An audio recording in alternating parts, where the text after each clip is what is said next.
Welcome to geo science. On the roof of the world എന്ന ചാപ്റ്ററിന്റെ മൂന്നാമത്തെ പാർട്ടാണ് ഈ വീഡിയോ. ആദ്യത്തെ 2 പാർട്ട് ഓൾറെഡി ഈ ചാനലിൽ അപ്ലോഡ് ചെയ്തിട്ടുണ്ട്. അത് കാണാത്തവര് ആ പാർട്ടുകൾ കാണുക. കണ്ടതിന് ശേഷം മാത്രം പാർട്ട് 3ലേക്ക് വരിക. അപ്പൊ നമ്മൾ കഴിഞ്ഞ ക്ലാസ്സിൽ ഡിസ്കസ് ചെയ്തത് ഹിമാലയത്തിന്റെ പ്രാദേശിക വിഭജനം അല്ലെങ്കിൽ റീജിയണൽ ഡിവിഷൻ എന്നുള്ള ടോപ്പിക്കാണ്. അപ്പൊ അതിൽ പറഞ്ഞിട്ടുണ്ടായിരുന്നു ക്രോസ് കട്ടിംഗ് റിവേഴ്സിന്റെ ബേസിസിൽ ഹിമാലയത്തിനെ 3 റീജിയൻസ് ആയിട്ട് നമ്മൾ ഡിവൈഡ് ചെയ്തിട്ടുണ്ട്. അപ്പോൾ ഇത് ഹിമാലയാണെങ്കിൽ ഹിമാലയത്തിനെ അതിന് കുറുകെ ഒഴുകുന്ന ക്രോസ് കട്ട് ചെയ്തൊഴുകുന്ന റിവേഴ്സിന്റെ ബേസിസിൽ ഹിമാലയത്തിനെ 3 റീജിയൻസ് ആയിട്ട് നമ്മൾ ഡിവൈഡ് ചെയ്തു അല്ലേ. അപ്പൊ ഇത് ഇൻഡസ് റിവർ ആണ്. ഇൻഡസ് റിവർ കഴിഞ്ഞ് വരുന്നത് കാളി റിവർ ആണ്. കാളി റിവർ കഴിഞ്ഞ് ടീസ്റ്റ റിവർ ഉണ്ട്. അതിനുശേഷം ഏറ്റവും കിഴക്കായിട്ട് ബ്രഹ്മപുത്ര റിവർ. ഓക്കെ, അപ്പൊ ഈ 4 റിവേഴ്സിന്റെ ബേസിസിലാണ് ഹിമാലയത്തിനെ 3 റീജിയൻസ് ആയിട്ട് ഡിവൈഡ് ചെയ്തത്.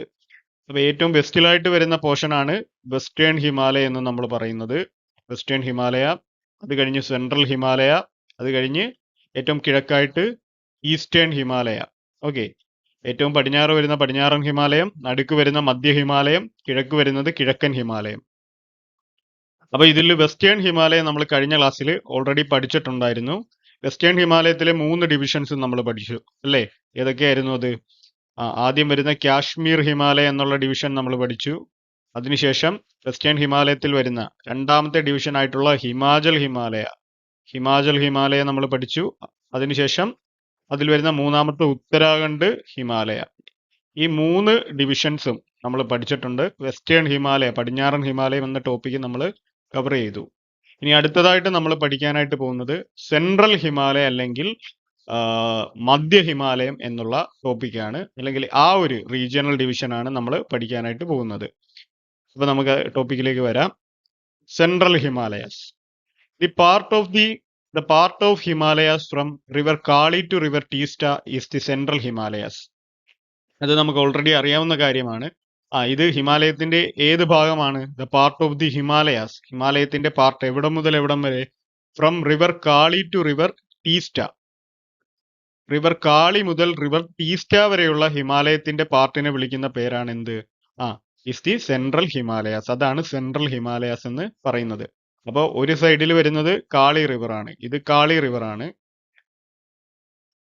ഒരു സൈഡിൽ വരുന്നത് ടീസ്റ്റ റിവർ ആണ് അല്ലേ. ടീസ്റ്റ റിവർ ഞാൻ ടി എന്ന് കൊടുക്കുന്നു. അപ്പൊ കാളി റിവറിനും ടീസ്റ്റ റിവറിനും ഇടയിലായിട്ട് വരുന്ന ഇത്രയും ഭാഗം, ഇത്രയും ഭാഗത്തിനെ വിളിക്കുന്ന പേരാണ് എന്ത്? സെൻട്രൽ ഹിമാലയാസ് അല്ലെങ്കിൽ മധ്യ ഹിമാലയം എന്ന് പറയുന്നത്. It is also known as the Nepal Himalayas since the majority of this region falls in Nepal. ഇതിന് വേറൊരു പേര് കൂടിയുണ്ട്. എന്താണ്? It is also known as the Nepal Himalayas. ഇതിനെ നേപ്പാൾ ഹിമാലയം എന്നും അറിയപ്പെടുന്നുണ്ട്. എന്തുകൊണ്ടാണ് അങ്ങനെ വിളിക്കുന്നത്? Since the majority of this region falls in Nepal. കാരണം ഈ മേഖലയുടെ ഭൂരിഭാഗം പ്രദേശവും എവിടെയാണ് സ്ഥിതി ചെയ്യുന്നത്? False in Nepal. നേപ്പാളിലാണ് കിടക്കുന്നത്. അപ്പൊ since the majority of this region, ഈ പ്രദേശത്തിന്റെ മെജോറിറ്റി ഭാഗവും ഭൂരിഭാഗം പ്രദേശവും എവിടാണ് കിടക്കുന്നത്? നേപ്പാളിലാണ്. അതുകൊണ്ട് central Himalaya is also known as the Nepal Himalayas. Central ഹിമാലയത്തെ നമ്മൾ നേപ്പാൾ ഹിമാലയ എന്നും വിളിക്കുന്നുണ്ട്. ഇനി ഇന്ത്യയിൽ ഇത് വരുന്ന ഏതൊക്കെ ഭാഗത്താണ് എന്ന് നോക്കാം. Only the western Sikkim and Darjeeling region of the central Himalayas are in India. അപ്പൊ ഞാൻ നേരത്തെ പറഞ്ഞു, ഭൂരിഭാഗം പ്രദേശങ്ങളും, മെജോറിറ്റി റീജിയണും ഇത് നേപ്പാളിലാണ് സ്ഥിതി ചെയ്യുന്നത്. എന്നാൽ ഇന്ത്യയിൽ സെൻട്രൽ ഹിമാലയാസ് വരുന്നുണ്ട്. അത് ആകെ രണ്ട് സ്ഥലങ്ങളിൽ മാത്രമാണ്. എവിടെയൊക്കെയാണത്? ഒൺലി ദ വെസ്റ്റേൺ സിക്കിം, അതായത് പടിഞ്ഞാറൻ സിക്കിമിലും, അതുപോലെ തന്നെ ഡാർജിലിംഗ് പ്രദേശത്തും മാത്രമാണ് ആര് വരുന്നത്? ഇന്ത്യയിൽ സെൻട്രൽ ഹിമാലയാസ് വരുന്നത്. ഓക്കെ, അപ്പോ only the western Sikkim and Darjeeling region of the central Himalayas are in India. Central ഹിമാലയാസിന്റെ ഈ 2 ഭാഗങ്ങൾ, വെസ്റ്റേൺ സിക്കിമും ഡാർജിലിംഗ് റീജിയനും മാത്രമാണ് ഇന്ത്യയിലായിട്ട് ഉള്ളത്. അപ്പൊ അത് നമുക്ക് അറിയാവുന്നതാണ്. സിക്കിം ഈ ഒരു ഭാഗത്തായിട്ട് വരും സിക്കിം. അതുപോലെ അതിന്റെ ഇപ്പുറത്തായിട്ട് ഡാർജിലിംഗ് എന്ന് പറഞ്ഞാൽ വെസ്റ്റ് ബംഗാളിന്റെ ഏറ്റവും ഹിമാലയൻ റീജിയൻ ആണ് ഡാർജിലിംഗ് എന്ന് പറയുന്നത്. വെസ്റ്റ് ബംഗാളിലാണ് ഡാർജിലിംഗ്. അപ്പൊ ആ 2 ഭാഗത്ത് മാത്രമേ സെൻട്രൽ ഹിമാലയാസ് ഇന്ത്യയിലായിട്ടുള്ളൂ. ബാക്കി മൊത്തം ഇത് എവിടാണ്? നേപ്പാളിലാണ് സ്ഥിതി ചെയ്യുന്നത്. Okay, the world's highest peak mount Everest is in Nepal. അപ്പോ ലോകത്തിലെ ഏറ്റവും ഉയരം കൂടിയ കൊടുമുടി പീക്കായിട്ടുള്ള മൗണ്ട് എവറസ്റ്റ് എവിടെയാണ്? നേപ്പാളിലാണ്. അപ്പൊ നേപ്പാൾ ഹിമാലയത്തിൽ അല്ലെങ്കിൽ സെൻട്രൽ ഹിമാലയത്തിലാണ് ആര് സ്ഥിതി ചെയ്യുന്നത്? ലോകത്തിലെ ഏറ്റവും ഹൈയസ്റ്റ് പീക്കായിട്ടുള്ള മൗണ്ട് എവറസ്റ്റ് സ്ഥിതി ചെയ്യുന്നത്. Mount Kanchenjunga and the Nathu La pass along the India China border are located in this region. ഇനി ഈ റീജിയണിലെ മറ്റ് രണ്ട് പ്രത്യേകതകൾ അല്ലെങ്കിൽ മറ്റ് രണ്ട് പീക്കും പാസുമാണ് കാഞ്ചൻജംഗയും അതുപോലെ നാദുല പാസും. അപ്പൊ മൗണ്ട് കാഞ്ചൻജംഗ എവിടെ സ്ഥിതി ചെയ്യുന്നു? ഇവിടെ നമ്മുടെ സെൻട്രൽ ഹിമാലയത്തിലാണ് സ്ഥിതി ചെയ്യുന്നത്. അപ്പൊ കാഞ്ചൻജംഗ ഇവിടെ സ്ഥിതി ചെയ്യുന്നുണ്ട്. മൗണ്ട് കാഞ്ചൻജംഗ ഇവിടെ സ്ഥിതി ചെയ്യുന്നുണ്ട്. അതുകൂടാതെ നാദുല പാസും ഇവിടെ തന്നെയാണ് സ്ഥിതി ചെയ്യുന്നത്. നാദുല പാസ് എന്തിന്റെയൊക്കെ ബോർഡറിലാണ് സ്ഥിതി ചെയ്യുന്നത്? Nathu La pass along the India China border. ഇന്ത്യയുടെയും ചൈനയുടെയും ബോർഡറിൽ സ്ഥിതി ചെയ്യുന്ന നാദുല പാസ്. അപ്പൊ ഇന്ത്യയുടെയും ചൈനയുടെയും ബോർഡറിലായിട്ട് സ്ഥിതി ചെയ്യുന്ന നാദുല പാസ് എവിടെയാണ്? ഈ ഭാഗത്ത് തന്നെയാണ്, സെൻട്രൽ ഹിമാലയത്തിൽ തന്നെയാണ്. Are located in this region. ഈ റീജിയനിലാണ് സ്ഥിതി ചെയ്യുന്നത്. അപ്പൊ സെൻട്രൽ ഹിമാലയത്തിനെ ചോദിച്ചു കഴിഞ്ഞാൽ നമുക്ക് എളുപ്പത്തിൽ പറയാൻ കഴിയും, അത് കാളിക്കും ഈസ്റ്റയ്ക്കും ഇടയിലായിട്ട് വരുന്ന ഹിമാലയത്തിന്റെ ഭാഗമാണ്. ഇതിനെ നേപ്പാൾ ഹിമാലയ എന്നാണ് അറിയപ്പെടുന്നത്. കാരണം ഇതിന്റെ മെജോറിറ്റി പോർഷനും നേപ്പാളിലാണ് സ്ഥിതി ചെയ്യുന്നത്. ഇന്ത്യയിൽ ഇത് വരുന്നത് ഡാർജിലിംഗ് റീജിയണിലും വെസ്റ്റേൺ സിക്കിമിലും മാത്രമാണ്. പിന്നെ വേൾഡ്സ് ഹയസ്റ്റ് പീക്കായിട്ടുള്ള മൗണ്ട് എവറസ്റ്റ് സ്ഥിതി ചെയ്യുന്നത് സെൻട്രൽ ഹിമാലയാസ് അല്ലെങ്കിൽ നേപ്പാളിലാണ്. അതുപോലെ തന്നെ ഇവിടെ കാണപ്പെടുന്ന മറ്റു രണ്ട് പ്രത്യേകതകളാണ് മൗണ്ട് കാഞ്ചൻജംഗയും നാദുല പാസും. അപ്പോൾ മൗണ്ട് കാഞ്ചൻജംഗ എവിടെയാണ്? സെൻട്രൽ ഹിമാലയത്തിലാണ്. അതുപോലെ തന്നെ Nathu La pass along India China border, ഇന്ത്യയുടെയും ചൈനയുടെയും അതിർത്തിയിൽ സ്ഥിതി ചെയ്യുന്ന നാദുല ചുരവും ഈ പ്രദേശത്ത് തന്നെയാണ് സ്ഥിതി ചെയ്യുന്നത്. സെൻട്രൽ ഹിമാലയാസ് ഇന്ത്യയിൽ വരുന്നത് വെസ്റ്റേൺ സിക്കിമിലും അതുപോലെ ഡാർജിലിംഗ് റീജിയണിലുമാണെന്ന് നമുക്കറിയാം. അപ്പൊ സിക്കിം ഹിമാലയത്തിന്റെ ഫീച്ചേഴ്സ് അല്ലെങ്കിൽ സവിശേഷതകൾ എന്തൊക്കെയാണെന്ന് നമുക്ക് നോക്കാം. The swift flowing Teesta River and its stream terraces are the features of the Sikkim Himalaya. അതായത് സിക്കിം ഹിമാലയയുടെ ഫീച്ചേഴ്സ്, പ്രത്യേകതകൾ അല്ലെങ്കിൽ സവിശേഷതകൾ എന്തൊക്കെയാണ്? സ്വിഫ്റ്റ് ഫ്ലോയിങ് ടീസ്റ്റ റിവർ, വേഗത്തിൽ ഒഴുകുന്ന. സ്വിഫ്റ്റ് ഫ്ലോയിങ് എന്ന് പറഞ്ഞാൽ കുതിച്ചൊഴുകുന്ന അല്ലെങ്കിൽ വേഗത്തിൽ ഒഴുകുന്നത് എന്നാണ് അർത്ഥം. ബട്ട് സ്വിഫ്റ്റ് ഫ്ലോയിങ് ആയിട്ടുള്ള ടീസ്റ്റ റിവറും അത് നിർമ്മിക്കുന്ന ടീസ്റ്റ റിവറിന്റെ സ്ട്രീം ടെറസുകളും and it stream terraces. Stream terrace എന്ന് പറഞ്ഞാൽ നദീതീരത്തട്ടുകൾ എന്നാണ് അതിന്റെ മലയാളം. അപ്പൊ ഈ നദീതീരത്തട്ടുകളും കുതിച്ചൊഴുകുന്ന ടീസ്റ്റ റിവറുമാണ് ഏത് പ്രദേശത്തിന്റെ സവിശേഷതകൾ എന്ന് പറയുന്നത്? സിക്കിം ഹിമാലയത്തിന്റെ ഫീച്ചേഴ്സ് എന്ന് പറയുന്നത്. അപ്പോ ഈ ടെറസുകൾ എന്ന് പറഞ്ഞാൽ ഒരു ലാൻഡ് ഫോം ആണ്. അത് റിവറിന്റെ ഇറോഷന്റെ ഫലമായിട്ടുണ്ടാകുന്ന ഒരു ലാൻഡ് ഫോം ആണ്. അത് നമ്മൾ ഇറോഷൻ എന്താണെന്ന് കഴിഞ്ഞ ക്ലാസ്സിൽ പറഞ്ഞിട്ടുണ്ടായിരുന്നു. റിവർ അതിന്റെ സൈഡിൽ നിന്നും അതുപോലെ അതിന്റെ ബെഡിൽ നിന്നും താഴ്ഭാഗത്ത് നിന്നും എന്ത് ചെയ്യും? പാറകളെ ഇളക്കിക്കൊണ്ടുപോകും. അതാണ് ഇറോഷൻ അല്ലെങ്കിൽ അപരദനം എന്ന് പറയുന്നത്. അപ്പൊ അപരദനത്തിന്റെ ഫലമായിട്ട് റിവർ എന്ത് ചെയ്യും? ഇത്തരത്തിൽ സ്റ്റെപ്പ് പോലുള്ള അല്ലെങ്കിൽ ടെറസുകൾ എന്ന് പറയാം, അത്തരത്തിലുള്ള ഒരു ലാൻഡ് ഫോം രൂപീകരിക്കും. അപ്പൊ ഇതിന്റെ ഏറ്റവും താഴെ ആയിരിക്കും ആരൊഴുകുന്നത്? ഏറ്റവും താഴ്ഭാഗത്ത് കൂടിയായിരിക്കും റിവർ ഒഴുകുന്നത്. ഇതൊരു ക്രോസ് സെക്ഷൻ ആണ്. റിവറിലെ വെള്ളം അടിഭാഗത്തായിരിക്കും. നമ്മൾ നോക്കുന്ന സമയത്ത് നമുക്ക് എന്ത് കാണാൻ സാധിക്കും? ഇതിന്റെ സൈഡിലായിട്ട് ഇങ്ങനെ സ്റ്റെപ്പ് പോലുള്ള ഒരു ലാൻഡ് ഫോം കാണാൻ കഴിയും. ഇതിനെയാണ് നമ്മൾ നദീതീരത്തട്ടുകൾ അല്ലെങ്കിൽ സ്ട്രീം ടെറസ് എന്ന് പറയുന്നത്. അപ്പോൾ ടീസ്റ്റ റിവർ എന്ത് നിർമ്മിക്കുന്നുണ്ട്? ഇത്തരത്തിലുള്ള സ്ട്രീം ടെറസുകൾ നിർമ്മിക്കുന്നുണ്ട്. അപ്പൊ ഇത്തരത്തിലുള്ള സ്ട്രീം ടെറസുകൾ നമുക്ക് സിക്കിം ഹിമാലയത്തിൽ കാണാനായിട്ട് സാധിക്കും. The British, having identified the favorable conditions, started the tea cultivation here during colonial era. അതായത് ബ്രിട്ടീഷുകാര് ഇവിടുത്തെ ഭൂമിശാസ്ത്രപരമായ അനുകൂല സാഹചര്യങ്ങൾ, ഫേവറബിൾ കണ്ടീഷൻ എന്ന് പറഞ്ഞാൽ അനുകൂല സാഹചര്യങ്ങൾ, ഈ ഒരു പ്രദേശത്തിലെ ഫേവറബിൾ കണ്ടീഷൻസ് ഐഡന്റിഫൈ ചെയ്തിട്ട് ബ്രിട്ടീഷുകാർ അവരെന്ത് സ്റ്റാർട്ട് ചെയ്തു? Started tea cultivation. അപ്പൊ ഈ ഒരു പ്രദേശം ടീ കൾട്ടിവേഷൻ അനുയോജ്യമാണ് എന്ന് ബ്രിട്ടീഷുകാർ മനസ്സിലാക്കി. എന്നിട്ട് അവരിവിടെ എന്ത് സ്റ്റാർട്ട് ചെയ്തു? ടീ കൾട്ടിവേഷൻ സ്റ്റാർട്ട് ചെയ്തു. അതായത് തേയില കൃഷി ഇവിടെ സ്റ്റാർട്ട് ചെയ്തു. അപ്പോ അത് ഏത് കാലഘട്ടത്തിലാണ് അവർ സ്റ്റാർട്ട് ചെയ്തത്? ഡ്യൂറിങ് കൊളോണിയൽ ഇറ. അപ്പൊ കൊളോണിയൽ കാലത്ത് ഇവിടെ തേയില കൃഷി ആരംഭിച്ചിട്ടുണ്ട് എന്ന് നമുക്ക് മനസ്സിലാക്കാൻ പറ്റും. ഇത് ഇവിടെ വളരെ ഫേമസ് ആയിട്ടുള്ള, ഇന്റർനാഷണലി ഫേമസ് ആയിട്ടുള്ള ഒരു ടീ ഉണ്ട്. അതാണ് Darjeeling tea. The Darjeeling tea produced here is internationally famous. ഈ ഒരു പ്രദേശത്ത് ഡാർജിലിംഗ് റീജിയനിൽ പ്രൊഡ്യൂസ് ചെയ്യുന്ന ഉൽപ്പാദിപ്പിക്കുന്ന ടീ എന്ന് പറയുന്നത് തേയില എന്താണ് ഇന്റർനാഷണലി ഫേമസ് ആണ്, അന്താരാഷ്ട്ര തലത്തിൽ വളരെ പ്രസിദ്ധിയുള്ളതാണ്. ഇത് ടീ സ്റ്റാർ റിവർ നിർമ്മിക്കുന്ന ടെറസുകളാണ്. അപ്പൊ അത് നമുക്ക് കാണാനായിട്ട് സാധിക്കും. റിവർ നടുക്കൂടിയാണ് പോകുന്നത് അല്ലേ? റിവർ ഈ ഈ നടുക്കൂടെ പോകുന്നതാണ് റിവർ എന്ന് പറയുന്നത്. അപ്പൊ അതിന്റെ സൈഡിലായിട്ട് നമുക്ക് തട്ടുതട്ടുകളായിട്ട് ടെറസുകൾ കാണാനായിട്ട് സാധിക്കും. ദാണ്ടെ ഇവിടെ നോക്കിയാൽ നമുക്ക് കാണാം. ആം, ഇവിടെ ഒരു ടെറസ് കാണാനായിട്ട് സാധിക്കും ഏറ്റവും താഴെ. അതിന് മുകളിൽ അടുത്ത ഒരു തട്ട് നമുക്ക് കാണാനായിട്ട് സാധിക്കും. അതുപോലെ തന്നെ ഈ ഒരു ഭാഗത്ത് നോക്കിക്കഴിഞ്ഞാൽ ഇവിടെ നമുക്ക് ആദ്യം ഒരു ടെറസ് കാണാം, പിന്നെ അതിന് മുകളിൽ അടുത്ത ഒരു തട്ട് കാണാം, അതിന് മുകളിൽ അടുത്ത ഒരു തട്ട്, അങ്ങനെ തട്ടുതട്ടുകളായിട്ട് ടെറസുകൾ ആര് നിർമ്മിക്കുന്നുണ്ട്? ടീ സ്റ്റാർ റിവർ നിർമ്മിക്കുന്നുണ്ട്. ഇപ്പോൾ ഹിമാലയത്തിന്റെ ആദ്യത്തെ 2 റീജിയണൽ ഡിവിഷനും നമ്മൾ നോക്കി. ഏതൊക്കെയായിരുന്നു? വെസ്റ്റേൺ ഹിമാലയാസും സെൻട്രൽ ഹിമാലയാസും. ഇനി നമുക്ക് മൂന്നാമത്തെ റീജിയണൽ ഡിവിഷൻ ആയിട്ടുള്ള ഈസ്റ്റേൺ ഹിമാലയാസ് അല്ലെങ്കിൽ കിഴക്കൻ ഹിമാലയമാണ് നോക്കാനായിട്ടുള്ളത്. അപ്പോൾ ഈസ്റ്റേൺ ഹിമാലയാസിന്റെ പ്രത്യേകത നമുക്ക് അറിയാം. അത് ഏതൊക്കെ റിവേഴ്സിന്റെ ഇടയിലായിട്ടാണ് സ്ഥിതി ചെയ്യുന്നത്? ഏറ്റവും ഇതിന്റെ പടിഞ്ഞാറായിട്ട് വരുന്നത് ടീ സ്റ്റാർ റിവറും അതുപോലെ ഇതിന്റെ കിഴക്കൻ പ്രദേശത്ത് വരുന്നത് ബ്രഹ്മപുത്ര നദിയുമാണ്. അപ്പൊ ഇതിന്റെ രണ്ടിന്റെയും ഇടയിലായിട്ട് സ്ഥിതി ചെയ്യുന്നതാണ് എന്ത്? ഇടയിലായിട്ടാണ് ഈസ്റ്റേൺ ഹിമാലയാസ് സ്ഥിതി ചെയ്യുന്നത്. അപ്പോൾ വെസ്റ്റേൺ ഹിമാലയാസുമായിട്ട് കമ്പയർ ചെയ്യുമ്പോൾ ഈസ്റ്റേൺ ഹിമാലയത്തിന്റെ പ്രത്യേകത എന്ന് പറയുന്നത് ഇത് ലോ ഹിൽസ് ആണ്, അതായത് ഉയരം കുറഞ്ഞ മലനിരകളാണ് ഈസ്റ്റേൺ ഹിമാലയാസ്. അതേസമയം വെസ്റ്റേൺ ഹിമാലയാസ് എന്ന് പറഞ്ഞാൽ വളരെ ഉയരമുള്ള പർവ്വതനിരകളാണ്. ഇത് ഈസ്റ്റേൺ ഹിമാലയാസ് ഉയരം കുറഞ്ഞ കുന്നുകളായിട്ടാണ് കാണപ്പെടുന്നത്. എപ്പോഴും മൗണ്ടെയിൻസും ഹിൽസും തമ്മിലുള്ള വ്യത്യാസം, അതായത് പർവ്വതവും കുന്നുകളും തമ്മിലുള്ള വ്യത്യാസം എന്ന് പറയുന്നത് മൗണ്ടെയിൻസിന് 900 മീറ്ററിന് മുകളിൽ ഉയരം കാണും, കുന്നുകൾ എന്ന് പറഞ്ഞാൽ 900 മീറ്ററിന് താഴെ ആയിരിക്കും ഉയരം.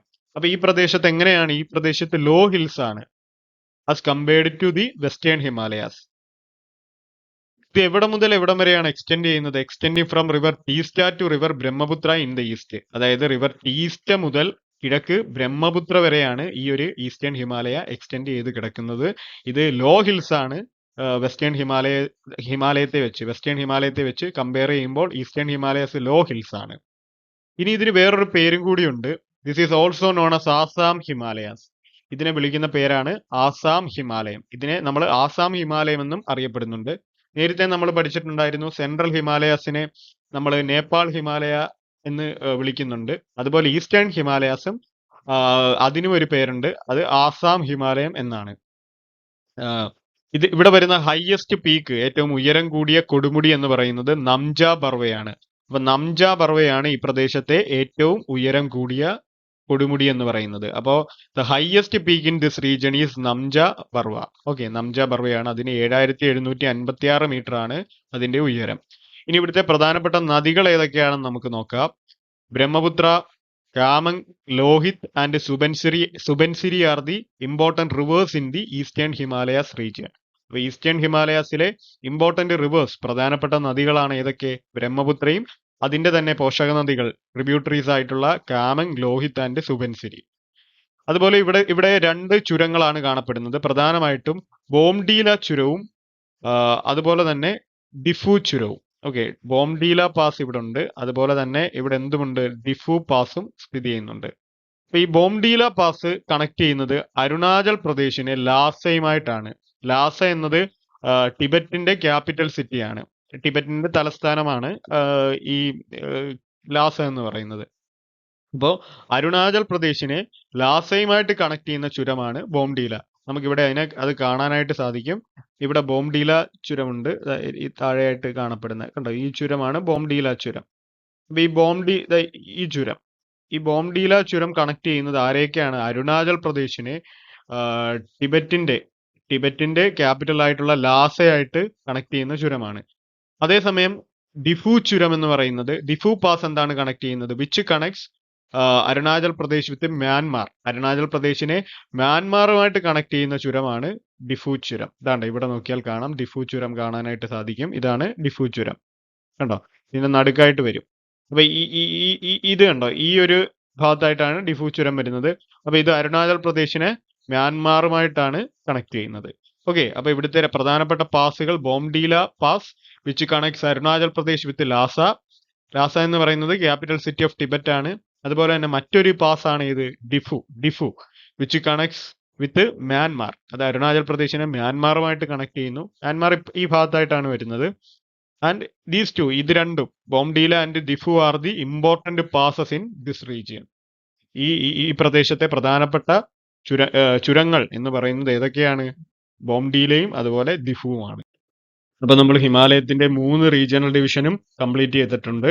ഈ മാപ്പിലേക്ക് നോക്കിയാൽ നമുക്കറിയാം, ഏറ്റവും വെസ്റ്റിലായിട്ട് വെസ്റ്റേൺ ഹിമാലയ, നടുക്കായിട്ട് വരുന്നത് സെൻട്രൽ ഹിമാലയ, കിഴക്കായിട്ട് വരുന്നത് ഈസ്റ്റേൺ ഹിമാലയ. അപ്പൊ ഈ 3 റീജിയൻസിനെ കുറിച്ച് നമ്മൾ പഠിച്ചു. പക്ഷെ എന്നാൽ നമ്മൾ ഈ മാപ്പിലേക്ക് നോക്കിയാൽ ഇത്രയും മാത്രമാണോ ഹിമാലയം? അല്ല.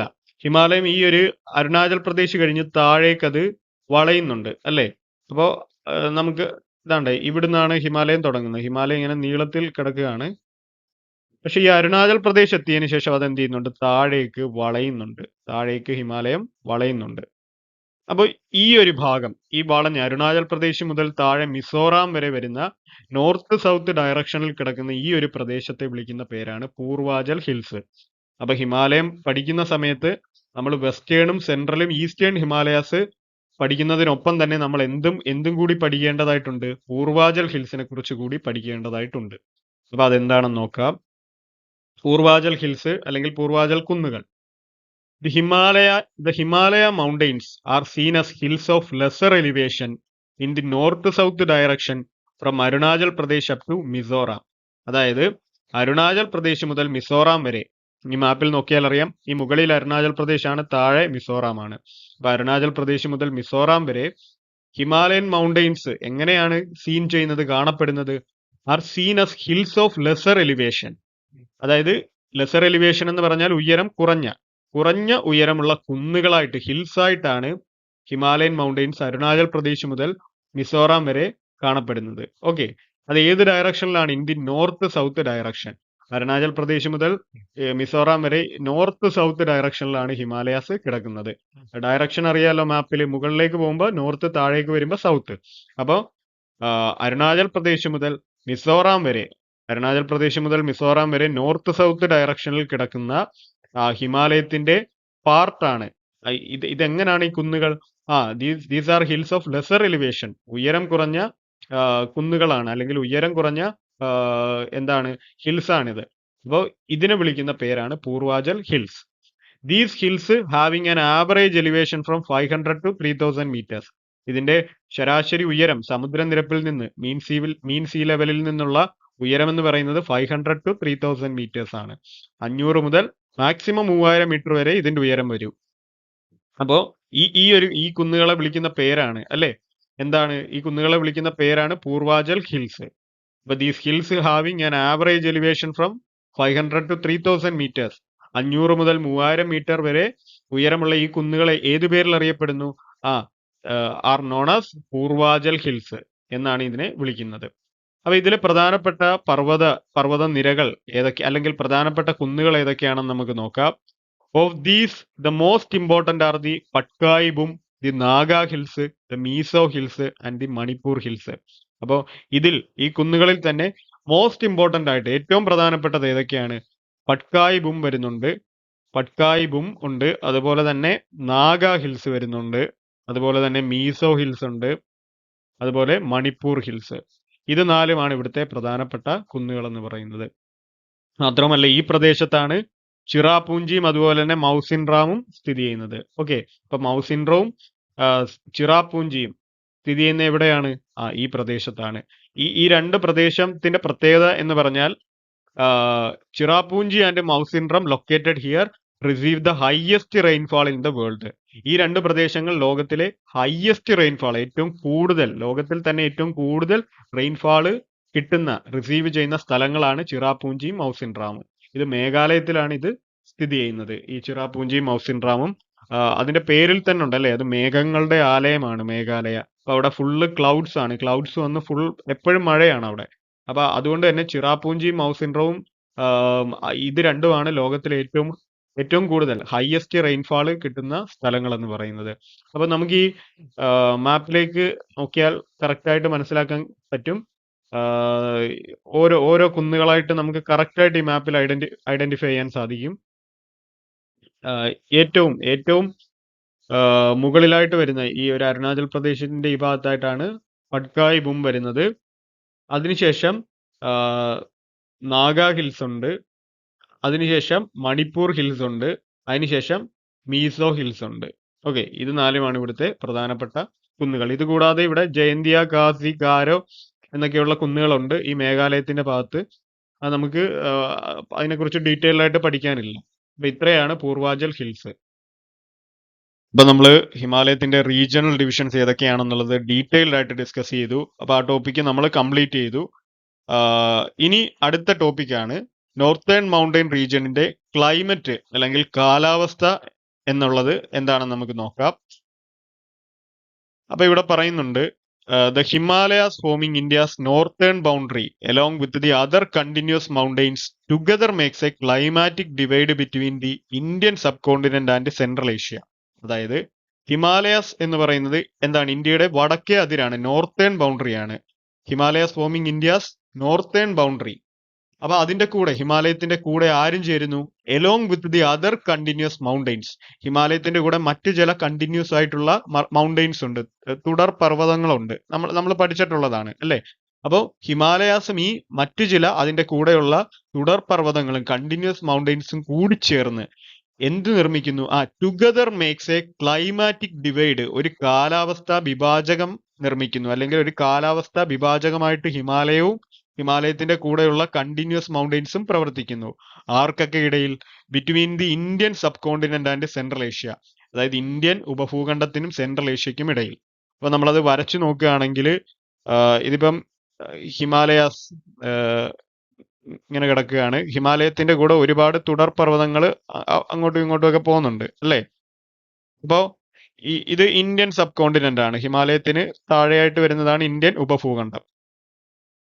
ഇതിന് വടക്കായിട്ട് ഈ ഒരു പ്രദേശത്ത് വരുന്നതാണ് സെൻട്രൽ ഏഷ്യ അല്ലെങ്കിൽ മധ്യേഷ്യ എന്ന് പറയുന്നു. അപ്പൊ ഈ മധ്യേഷ്യയും ഇന്ത്യൻ ഉപഭൂഖണ്ഡത്തിനെയും തമ്മിൽ ക്ലൈമറ്റിക്കലി വേർതിരിക്കുന്ന, കാലാവസ്ഥാപരമായി വേർതിരിക്കുന്ന ഒരു ഡിവൈഡ് ആണ് ആര്? ഹിമാലയാസും അതിന്റെ കൂടെയുള്ള തുടർ പർവ്വതങ്ങളും എന്നുള്ളത്. അപ്പൊ അത് ഈ ഒരു പ്രദേശത്ത് സെൻട്രൽ ഏഷ്യയിൽ വരുന്ന ക്ലൈമറ്റ് ആയിരിക്കത്തില്ല ഒരിക്കലും ഇന്ത്യൻ സബ് കോണ്ടിനെന്റിൽ അനുഭവപ്പെടുന്നത്. അപ്പൊ ഈ രണ്ട് സ്ഥലങ്ങളിലും രണ്ട് വ്യത്യസ്തമായ ക്ലൈമറ്റ് അനുഭവപ്പെടാൻ കാരണം ഈ ഒരു ഭാഗത്ത് ഹിമാലയവും അതിന്റെ അതർ കണ്ടിന്യൂസ് മൗണ്ടെയിൻസും സ്ഥിതി ചെയ്യുന്നത് കൊണ്ടാണ്. അപ്പൊ ഹിമാലയൻ മൗണ്ടെയിൻ സോൺ എടുക്കുകയാണെങ്കിൽ അവിടെ എല്ലായിടവും ഒരേപോലത്തെ ക്ലൈമറ്റ് അല്ല. പല സ്ഥലങ്ങളിലും ഹിമാലയൻ മൗണ്ടെയിൻ സോണിന്റെ പല സ്ഥലങ്ങളിലും പല പല ക്ലൈമറ്റ് ആണ് എക്സ്പീരിയൻസ് ചെയ്യുന്നത്. അപ്പൊ അത് ഏതൊക്കെയാണെന്ന് നോക്കാം. The climate of the Himalayan mountain zone varies according to the elevation and topography of the respective parts of the region. അതായത് ഹിമാലയൻ മൗണ്ടെയിൻ സോണിന്റെ, ഹിമാലയ പർവ്വത പ്രദേശങ്ങളിലെ കാലാവസ്ഥ എന്നുള്ളത് എന്ത് ചെയ്യുന്നുണ്ട്? അത് എന്തിന്റെയൊക്കെ അടിസ്ഥാനത്തിലാണ്? Varies according to the elevation and topography of the respective parts of the region. അതായത് അതത് പ്രദേശത്തെ, ഏത് പ്രദേശത്തെയാണോ ആ പ്രദേശത്തെ എലിവേഷന്റെയും ടോപ്പോഗ്രഫിയുടെയും, എലിവേഷൻ എന്ന് പറഞ്ഞാൽ ഉയരം എന്നാണ്, എലിവേഷന്റെയും അതുപോലെ തന്നെ ടോപ്പോഗ്രഫിയുടെയും ബേസിസിലാണ് ആ പ്രദേശത്തെ കാലാവസ്ഥ എന്ന് പറയുന്നത്. അപ്പൊ ഓരോ പ്രദേശത്തിനും ഓരോ എലിവേഷനും ഓരോ ടോപ്പോഗ്രഫിയും ആയിരിക്കും അല്ലേ? അപ്പൊ ഓരോ പ്രദേശത്തും ഓരോ കാലാവസ്ഥയായിരിക്കും ഹിമാലയൻ മൗണ്ടെയിൻ സോണിൽ അനുഭവപ്പെടുന്നത്. ഓക്കെ, അപ്പൊ നമ്മൾ അതിവിടെ വരച്ചു നോക്കുകയാണെങ്കിൽ ഇപ്പൊ ഇവിടെ ഒരു ഹിമാലയൻ മൗണ്ടെയിൻ സോൺ, ഒരു ഹിമാലയൻ മൗണ്ടെയിൻ വരുന്ന ഒരു മൗണ്ടെയിൻ വരയ്ക്കുകയാണ്. അപ്പൊ ഇതിന്റെ ഏറ്റവും മുകൾ ഭാഗം, ഞാൻ ഈ ഷെയ്ഡ് ചെയ്യുന്ന ഈ ഒരു ഭാഗം നോക്കൂ. ഈ ഒരു ഭാഗത്തെ ക്ലൈമറ്റ് എന്ന് പറയുന്നത് ആയിരിക്കത്തില്ല ഈ താഴെ വരുന്ന ഈ പർവ്വത ചരിവുകളിൽ അല്ലെങ്കിൽ ഈ ഒരു പ്രദേശത്ത് വരുന്ന ക്ലൈമറ്റ്. ഈ രണ്ട് പ്രദേശങ്ങളിലും രണ്ട് വ്യത്യസ്ത ക്ലൈമറ്റ് ആയിരിക്കും അനുഭവപ്പെടുന്നത്. കാരണം എന്താണ്? രണ്ട് പ്രദേശത്തെയും ടോപ്പോഗ്രഫിയും എലിവേഷനും വ്യത്യാസമാണ്. ഈ ഏറ്റവും മുകളിലത്തെ ഭാഗത്തിലെ ടോപ്പോഗ്രഫി, അവിടുത്തെ ആ ഒരു പ്രദേശത്തിലെ ഭൂമിയുടെ കിടപ്പ് പോലെ ഭൂമി എങ്ങനെയാണോ കിടക്കുന്നത് അതുപോലെ ആയിരിക്കത്തില്ല ഈ ഒരു താഴ്ന്ന പ്രദേശത്തെ. അപ്പൊ രണ്ട് സ്ഥലത്തും ടോപ്പോഗ്രഫി വ്യത്യാസമാണ്. അതുപോലെ തന്നെ ഉയരവും എലിവേഷനും വ്യത്യാസമാണ്. ഈ ഭാഗം ഏറ്റവും മുകളിൽ വരുന്ന ഭാഗത്തിന് ഉയരം കൂടുതലായിരിക്കും, താഴ്ന്ന ഭാഗത്തിന് ഉയരം ഉറപ്പായിട്ടും കുറവായിരിക്കും. അപ്പോൾ ടോപ്പോഗ്രഫിക്കും എലിവേഷന്റെയും അടിസ്ഥാനത്തിലാണ് ക്ലൈമറ്റ് എന്ത് ചെയ്യുന്നത്? വേരി ചെയ്യുന്നത്. അപ്പോൾ ഓരോ പ്രദേശത്തെയും ക്ലൈമറ്റ് എങ്ങനെയാണെന്ന് നോക്കാം. Mild climate prevails along the lower mountain slopes and the Shivalik foot hills. അതായത് ഷിവാലിക് ഫുഡ് ഹിൽസ് നമുക്കറിയാം, ഉയരം കുറഞ്ഞ ഹിമാലയത്തിന്റെ മൗണ്ടെയിൻ റേഞ്ച് ആണ് ഏത്? ഷിവാലിക്. ഹിമാചലിനും ഹിമാദ്രിക്കുമൊക്കെ ഉയരം കൂടുതലാണ്. അപ്പൊ ഷിവാലിക്കിന്റെ ഫുഡ് ഹിൽസ്, അതായത് ഷിവാലിക്കിന്റെ മലയടിവാരങ്ങളിൽ ആ ഒരു പ്രദേശത്തും അതുപോലെ തന്നെ ലോവർ മൗണ്ടെയിൻ സ്ലോപ്പുകളിലും, അതായത് ഉയരം കുറഞ്ഞ, ലോവർ എന്ന് പറഞ്ഞാൽ ഉയരം കുറഞ്ഞ മൗണ്ടെയിൻ സ്ലോപ്പുകളിൽ, പർവ്വത ചെരുവുകളിലും ഏത് ക്ലൈമറ്റ് ആയിരിക്കും പ്രിവെയിൽ ചെയ്യുന്നത്, നിലനിൽക്കുന്നത്? മൈൽഡ് ക്ലൈമറ്റ് ആയിരിക്കും. അതായത് ഒരുതരം മിതോഷ്ണ കാലാവസ്ഥ, ഒരു മിതമായിട്ടുള്ള കാലാവസ്ഥയായിരിക്കും നിലനിൽക്കുന്നത്. അപ്പൊ അത് ഏതൊക്കെ പ്രദേശത്താണ്?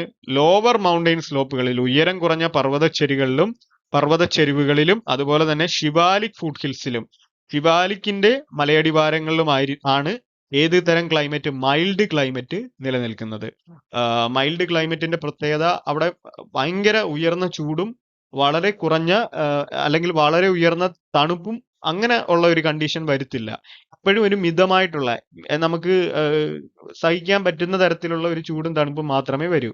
വളരെ ഉയർന്ന ടെമ്പറേച്ചറും വരത്തില്ല, വളരെ കുറഞ്ഞ ടെമ്പറേച്ചറും വരത്തില്ല. അപ്പൊ ഈ മൈൽഡ് ക്ലൈമറ്റ് സ്ഥിതി ചെയ്യുന്ന സ്ഥലങ്ങൾ ഓർക്കുക. അതേസമയം നമ്മൾ കുറച്ചുകൂടി ഉയരത്തിലേക്ക് പോകുന്നു എന്ന് വിചാരിക്കുക. ബട്ട് അറ്റ് ഹയർ എലിവേഷൻസ്, ഉയരം കൂടിയ പ്രദേശങ്ങളിൽ എങ്ങനായിരിക്കും? It will be considerably low temperature and winter climatic conditions. അതായത് കുറച്ചുകൂടെ ഹയർ എലിവേഷൻസിൽ പോയാൽ അവിടെ ലോ ടെമ്പറേച്ചർ ആണ്, താപനില വളരെ കുറയും. അപ്പൊ ഈ മൗണ്ടെയിൻസിൽ താഴേന്ന് മുകളിലേക്ക് പോകും തോറും ടെമ്പറേച്ചർ എന്ത് ചെയ്യും? കുറഞ്ഞുകൊണ്ടിരിക്കും. അത് മാത്രവുമല്ല, അവിടെ വിന്റർ ക്ലൈമറ്റ് കണ്ടീഷൻസ് ആയിരിക്കും, അതായത് ശൈത്യ കാലാവസ്ഥയായിരിക്കും അനുഭവപ്പെടുന്നത്. ഈവൻ സമ്മർ സീസൺ ആണെങ്കിൽ പോലും ഈ മൗണ്ടെയിൻസിന്റെ ഒക്കെ മുകൾ ഭാഗത്ത്, ഹയർ എലിവേഷൻസിൽ ഏത് കാലാവസ്ഥയായിരിക്കും? വിന്റർ ക്ലൈമറ്റിലുള്ള കണ്ടീഷൻസ് ആയിരിക്കും കാണപ്പെടുന്നത്. അതായത് മഞ്ഞു വീഴ്ചയും വളരെ കുറഞ്ഞ താപനിലയായിരിക്കും അനുഭവപ്പെടുന്നത്. എന്നാൽ നമ്മൾ വളരെ ഉയരത്തിൽ പോകുന്നു, എക്സ്ട്രീംലി ഹൈ ആൾട്ടിറ്റ്യൂഡിൽ പോകുന്നെന്ന് വിചാരിക്കുക. അപ്പൊ at extremely high altitudes and in the Ladakh റീജിയണിലും അതുപോലെ വളരെയധികം ഉയർന്ന മേഖലയിലും ഹൈ ആൾട്ടിറ്റ്യൂഡിലും പോയാൽ അവിടുത്തെ ക്ലൈമറ്റ് എന്ന് പറയുന്നത് pole like extreme winter climate ആണ് കാണപ്പെടുന്നത്.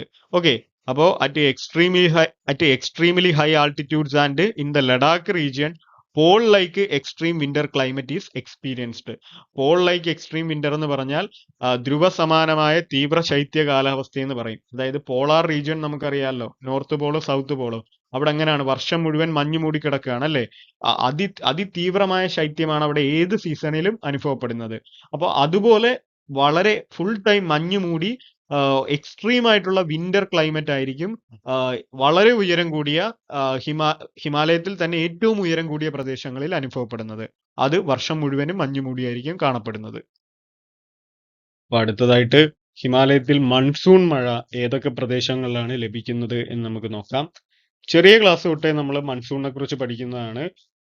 മൺസൂണിനെ നമ്മൾ രണ്ടായിട്ട് തരംതിരിച്ചിട്ടുണ്ട് അല്ലേ? ഏതൊക്കെയാണത്? സൗത്ത് വെസ്റ്റ് മൺസൂൺ അഥവാ തെക്കു പടിഞ്ഞാറൻ മൺസൂണും നോർത്ത് ഈസ്റ്റ് മൺസൂൺ അഥവാ വടക്ക് കിഴക്കൻ മൺസൂണും. അപ്പൊ ഇതിൽ ഹിമാലയത്തിൽ കൂടുതലായിട്ട് റിസീവ് ചെയ്യുന്ന മഴ, ഹിമാലയത്തിൽ കൂടുതലായി ലഭിക്കുന്ന മഴ എന്ന് പറയുന്നത് സൗത്ത് വെസ്റ്റ് മൺസൂണിൽ നിന്നുമാണ്, അഥവാ തെക്കു പടിഞ്ഞാറൻ മൺസൂണിൽ നിന്നുമാണ്. അപ്പൊ നമുക്ക് അതിനെക്കുറിച്ച് ഡീറ്റെയിൽഡ് ആയിട്ട് നോക്കാം. South west monsoon rains are received along the southern slopes of the Shivalik ranges and the north eastern India. അതായത് തെക്കു പടിഞ്ഞാറൻ മൺസൂൺ അഥവാ south west monsoon, monsoon rains എവിടെയാണ് റിസീവ് ചെയ്യുന്നത്? ആ മഴ കിട്ടുന്ന എവിടെയാണ്? Received along the southern slopes of the Shivalik ranges. അതായത് ഷിവാലിക് പർവ്വതനിരകളുടെ സദേൺ സ്ലോപ്പിൽ, തെക്കേ ചരിവിലും അതുപോലെ തന്നെ നോർത്ത് ഈസ്റ്റേൺ ഇന്ത്യയിലുമാണ്, വടക്ക് കിഴക്കൻ ഇന്ത്യയിലുമാണ്. രണ്ട് പ്രദേശങ്ങളിലാണ് സൗത്ത് വെസ്റ്റ് മൺസൂൺ റെയിൻ നന്നായിട്ട് ലഭിക്കുന്നത്. ഒന്ന് ഷിവാലിക് റേഞ്ചിന്റെ സദേൺ സ്ലോപ്പ്. ഇപ്പോ നമ്മൾ പഠിച്ചിട്ടുള്ളതാണ്, ഹിമാലയത്തിൽ 3 റേഞ്ച് വരുന്നുണ്ട്. ഏറ്റവും മുകളിൽ ഹിമാദ്രി, അതിന് താഴെ ഹിമാചൽ, ഏറ്റവും താഴെയായിട്ട് ഷിവാലിക്. ഇതിൽ തന്നെ ഷിവാലിക്കിന്റെ ഏത് സ്ലോപ്പിലാണ്? ഹിമാലയത്തിലെ എല്ലാ മൗണ്ടൻസിനും 2 സ്ലോപ്പ് കാണും. ഒന്ന് താഴോട്ട് മാപ്പിൽ താഴോട്ടുള്ള സ്ലോപ്പാണ് സദേൺ സ്ലോപ്പ്. സദേൺ സ്ലോപ്പ് അല്ലെങ്കിൽ നമ്മൾ അതിനെ എന്തെന്ന് പറയും? തെക്കൻ ചരിവെന്ന് മലയാളത്തിൽ പറയും. അപ്പൊ ഇതാണ് തെക്കൻ ചരിവ്. ഇതുപോലെ തന്നെ വടക്കോട്ട് സ്ലോപ്പ് കാണും. അതായത് മുകൾ ഭാഗത്തോട്ടും പർവ്വതത്തിന് എന്ത് കാണും? ചരിവ് കാണും. അപ്പോ ഇതിൽ സദേൺ സ്ലോപ്പിലാണ് എന്ത് ലഭിക്കുന്നത്? സൗത്ത് വെസ്റ്റ് മൺസൂൺ ലഭിക്കുന്നത്. അപ്പൊ അതായത് ഇവിടുന്ന് വരുന്ന കാറ്റ്, ഇവിടുന്ന് കാറ്റ് വരികയാണെങ്കിൽ ഈ ഭാഗത്ത് തട്ടി സദേൺ പോർഷനിൽ തട്ടിയിട്ട് എന്ത് ചെയ്യുന്നു, അത് ഉയർന്നു പൊങ്ങി ആ മോയിസ്ചർ നിറഞ്ഞ കാറ്റ് ഉയർന്നു പൊങ്ങി മേഘങ്ങളായി ഈ ഒരു പ്രദേശത്ത് ശിവാലിക്കിന്റെ സദേൺ സ്ലോപ്പിൽ എന്തായിട്ട് മാറുന്നു, മഴയായിട്ട് മാറും. അപ്പൊ ഈ ഒരു പ്രദേശത്താണ് ശിവാലിക് റേഞ്ചിന്റെ സദേൺ സ്ലോപ്പിൽ തെക്കൻ ചരിവിലാണ് സൗത്ത് വെസ്റ്റ് മൺസൂൺ കൂടുതലായിട്ട് കിട്ടുന്നത്. അതുപോലെ തന്നെ മറ്റൊരു പ്രദേശം പറയുന്നുണ്ട്, എന്താണ്, നോർത്ത് ഈസ്റ്റേൺ ഇന്ത്യ എന്ന് പറഞ്ഞിട്ടുണ്ട്.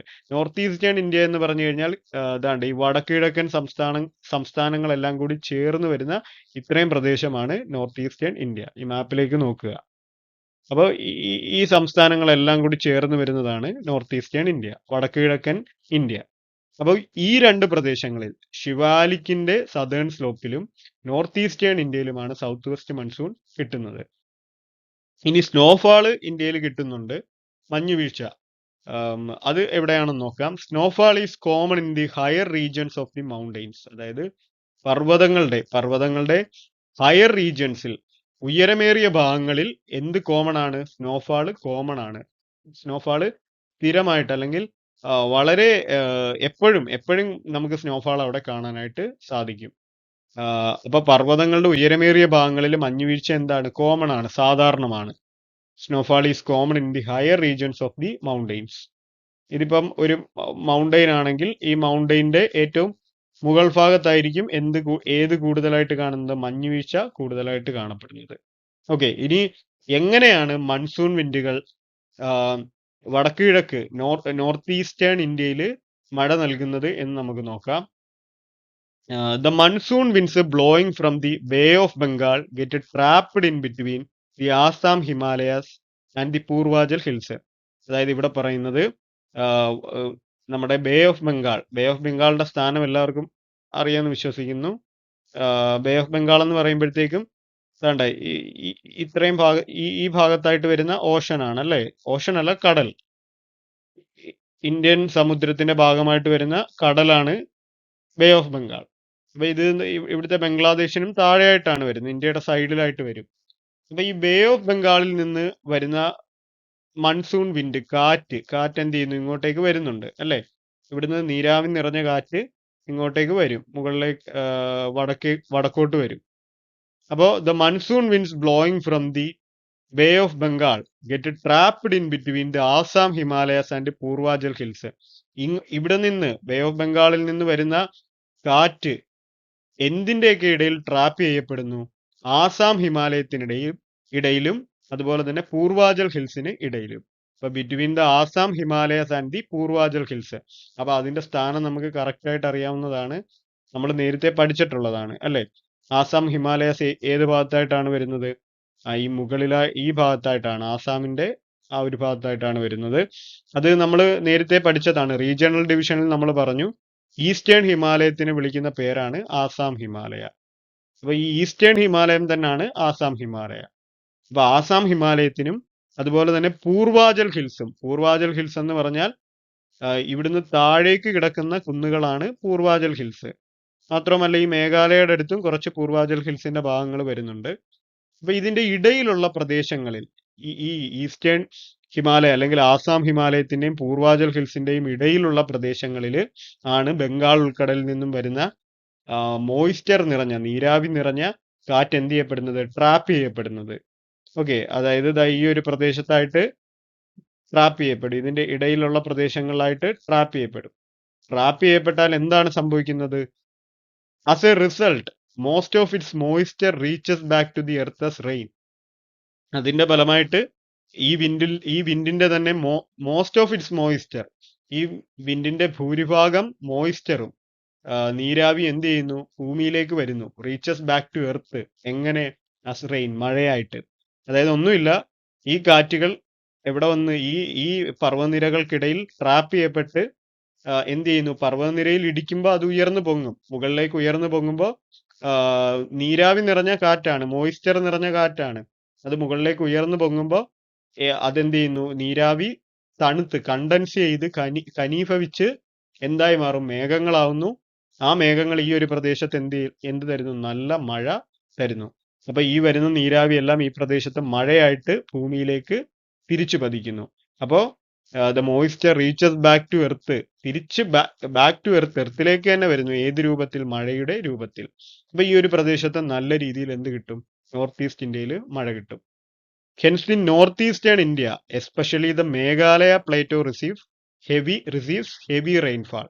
അതായത് വടക്ക് കിഴക്കേ ഇന്ത്യ, അതിൽ തന്നെ പ്രത്യേകിച്ചും മേഘാലയ പീഠഭൂമി എന്ത് ചെയ്യുന്നു? അവിടെ റിസീവ്സ് ഹെവി റെയിൻഫാൾ. അവിടെ ഉയർന്ന തോതിൽ മഴ, ഹെവി റെയിൻഫാൾ ആണ് അല്ലെ, ഉയർന്ന തോതിൽ മഴ ലഭിക്കുന്നുണ്ട്. ഇപ്പോ ഈ മേഘാലയ പ്ലേറ്റോ എന്ന് പറഞ്ഞു കഴിഞ്ഞാൽ ഈ ഭാഗമാണ്. ഈ താഴെ വരച്ചേക്കുന്ന റെഡ് ലൈനാണ് മേഘാലയ. അവിടാണ് മറ്റേ ഗാരോ ഖാസി കുന്നുകളൊക്കെ വരുന്നത്. അപ്പോൾ ആ ഒരു ഭാഗത്ത് നോർത്ത് ഈസ്റ്റേൺ ഇന്ത്യ മുഴുവൻ നല്ല മഴ കിട്ടും. അതിൽ തന്നെ ഈ മേഘാലയ പ്ലേറ്റോയിൽ പ്രത്യേകിച്ചും നല്ല രീതിയിൽ മഴ കിട്ടും. അപ്പൊ നമ്മൾ നേരത്തെ പഠിച്ചിട്ടുണ്ടായിരുന്നു, ഈ പ്രദേശത്താണ് ലോകത്തിൽ തന്നെ ഏറ്റവും കൂടുതൽ മഴ കിട്ടുന്ന ചിറാപൂഞ്ചിയും മൗസിൻഡ്രോമും സ്ഥിതി ചെയ്യുന്നത്. അപ്പൊ അതിന്റെ കാരണം എന്താണെന്ന് മനസ്സിലായെന്ന് വിശ്വസിക്കുന്നു. അടുത്തതായിട്ട് ഇവിടെ ഒരു ക്വസ്റ്റ്യൻ തന്നിട്ടുണ്ട്, അതെന്താണെന്ന് നോക്കാം.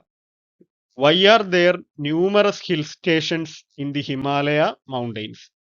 അതായത് ഹിമാലയ പർവ്വത പ്രദേശത്ത് ധാരാളം സുഖവാസ കേന്ദ്രങ്ങൾ രൂപം കൊണ്ടിട്ടുള്ളത് എന്തുകൊണ്ടായിരിക്കും?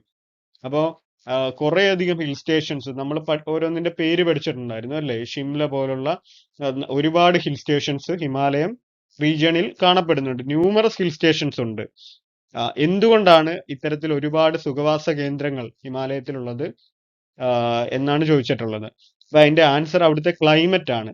അവിടുത്തെ ക്ലൈമാറ്റിക് കണ്ടീഷൻ കാരണമാണ് അവിടെ ഇത്രത്തോളം ഹിൽ സ്റ്റേഷൻസ് സ്ഥാപിച്ചിട്ടുള്ളത്. നമ്മൾ നേരത്തെ പറഞ്ഞായിരുന്നു, പർവ്വതങ്ങളുടെ ഹിമാലയൻ മൗണ്ടെയിൻ സോണിന്റെ ഹയർ എലിവേഷൻസിൽ, ഹയർ ഓൾട്ടിറ്റ്യൂഡിൽ എങ്ങനെയാണ് ടെമ്പറേച്ചർ വളരെ ലോ ആണ് അല്ലേ? At higher elevations temperature is considerably വളരെ കുറവ് താപനിലയാണ് അനുഭവപ്പെടുന്നത്. അതുപോലെ തന്നെ winter climatic conditions R experienced in this region. അതായത് ഒരു ശൈത്യകാലത്തിൽ അനുഭവപ്പെടുന്ന കാലാവസ്ഥയാണ് ഈ പ്രദേശത്ത് അനുഭവപ്പെടുന്നത്. അപ്പോൾ അത് എൻജോയ് ചെയ്യാൻ വേണ്ടി, ആ ഒരു തണുപ്പ് എക്സ്പീരിയൻസ് ചെയ്യാൻ വേണ്ടിയാണ് ആൾക്കാർ ഈ പ്രദേശത്തേക്ക് പോകുന്നത്. അപ്പൊ അതുകൊണ്ട് ഇവിടെ ഒരുപാട് സുഖവാസ കേന്ദ്രങ്ങൾ ഹിമാലയത്തിൽ കാണപ്പെടുന്നുണ്ട് അല്ലെ? To escape from the summer സണ്ണിൽ നിന്നും, വേനൽക്കാലത്തെ സൂര്യനിൽ നിന്നും നമുക്ക് എസ്കേപ്പ് ചെയ്യാനായിട്ട് ആൾക്കാർ എങ്ങോട്ടേക്ക് പോകുന്നു? അവര് they visit hill stations in the Himalaya. അപ്പോൾ ക്ലൈമാറ്റിക് കണ്ടീഷൻസ് ആണ്, ഹിമാലയത്തിലെ ക്ലൈമാറ്റിക് കണ്ടീഷൻസ് ആണ് അവിടെ ഒരുപാട് ഹിൽ സ്റ്റേഷൻസ് നിർമ്മിക്കാനായിട്ടുള്ള കാരണം എന്ന് പറയുന്നത്. അപ്പൊ ഇന്ന് നമ്മൾ നോക്കിയത് ഹിമാലയത്തിന്റെ റീജിയണൽ ഡിവിഷനിൽ വരുന്ന സെൻട്രൽ ഹിമാലയാസിനെയും ഈസ്റ്റേൺ ഹിമാലയാസിനെയും കുറിച്ചാണ്. അതോടൊപ്പം തന്നെ പൂർവാചൽ ഹിൽസ് എന്താണെന്ന് നമ്മൾ നോക്കി. അതോടൊപ്പം തന്നെ പുതിയൊരു ടോപ്പിക് ആയിട്ടുള്ള ക്ലൈമറ്റ് കൂടി നമ്മൾ ഈ പാർട്ടിൽ ഡിസ്കസ് ചെയ്തിട്ടുണ്ട്. അപ്പൊ വീഡിയോ ഇഷ്ടപ്പെട്ടെന്ന് ഞാൻ വിചാരിക്കുന്നു. ഇഷ്ടപ്പെട്ടിട്ടുണ്ടെങ്കിൽ ഉറപ്പായിട്ടും ചാനൽ സബ്സ്ക്രൈബ് ചെയ്യുക, ലൈക്ക് ചെയ്യുക, കമന്റ് ചെയ്യുക, ഷെയർ ചെയ്യുക. Thank you.